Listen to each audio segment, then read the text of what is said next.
तो यहां पर जब हम किसी एग्जिस्टिंग HTML के टैग की स्टाइल को चेंज करने की बात करते हैं फॉर आवर एप्लीकेशन, इसका यह मतलब नहीं है कि परमानेंटली चेंज होगी for our application, for our project, for our page, कि हम हमारे पेज के लिए H1 को या H2 को या किसी भी एग्जिस्टिंग HTML के टैग की स्टाइल को, उसकी प्रॉपर्टी को चेंज करने की जब बात करते हैं तो वहां पर हम यूज करते हैं टैग सिलेक्टर को। तो टैग सिलेक्टर को हम किस तरीके से लिखेंगे, तो इनसाइड द हेड टैग यहां पर हम क्या लिखते हैं, स्टाइल, ठीक है। एंड स्टाइल और स्लैश स्टाइल के बीच में यदि मुझे टैग सिलेक्टर को यूज करना है, so just write down the name of the selector. जिस भी टैग सिलेक्टर को आप, मतलब जिस भी टैग को आप चेंज करना चाह रहे हैं, just write down the name of that, okay, and then curly bracket, and here we have to write the CSS code. जो भी CSS कोड आप लिख रहे हैं, whatever the CSS code you want to write, यहां पर आपको लिखना है CSS कोड। जैसे मैंने आपसे बोला कि मुझे ये H1 टैग डिफाइन करना है कि जहां भी हम इसको यूज करें,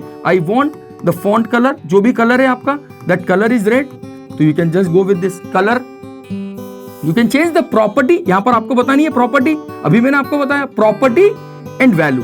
तो प्रॉपर्टी हमने बोल दी कलर और इसकी वैल्यू सपोज मैंने बोल दी रेड, ठीक है। सिमिलरली यदि मुझे बैकग्राउंड कलर चेंज करना है, so I can go with this property background hyphen colour, ठीक है। और ये जो भी कलर आपको रखना है, सपोज आपने बोल दिया blue, what ever the colour, अभी हम केवल एक स्टेटमेंट लिख रहे हैं, तो सिस्टम पे जब हम बात करेंगे तो चीजें थोड़ी सी डिफरेंशिएट वे में हम लिख के भी देखेंगे और समझेंगे भी। यदि मुझे लगता है कि मुझे फॉन्ट साइज चेंज करनी है, so I just go with this font size, ठीक है, एंड कॉलम मैंने कर दिया इसको suppose 25। So in this way we can define the properties of H1 tag. ये मैंने अपने H1 टैग को डिफाइन कर दिया, जबकि H1 क्या है, it is a pre defined tag of HTML, but हमने CSS में इस H1 टैग की प्रॉपर्टी अपने हिसाब से डिफाइन कर दी। So that now what happened, अब मैं इसको कहीं भी अगर इंप्लीमेंट करता हूं अपने पेज पे, यदि मैंने लिखा सपोज H1, ठीक है, एंड ये मैंने लिख दिया data flare,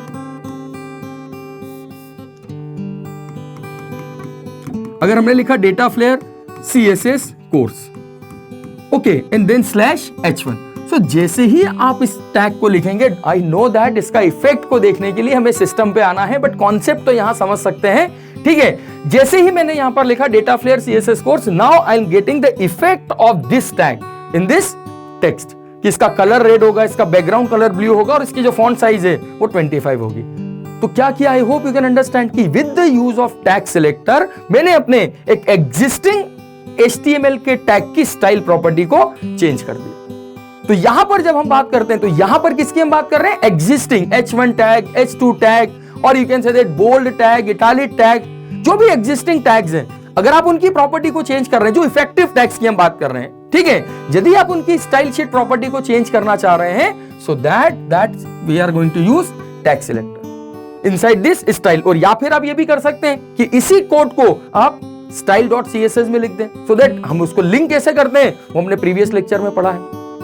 but always remember this can not be applicable in inline. Inline में कैसे चेंज करोगे आप इसको, गॉट इट? इनलाइन मतलब जहां पर हम टैग में ही स्टाइल प्रॉपर्टी को यूज करते हैं, okay. So this is what the tag selector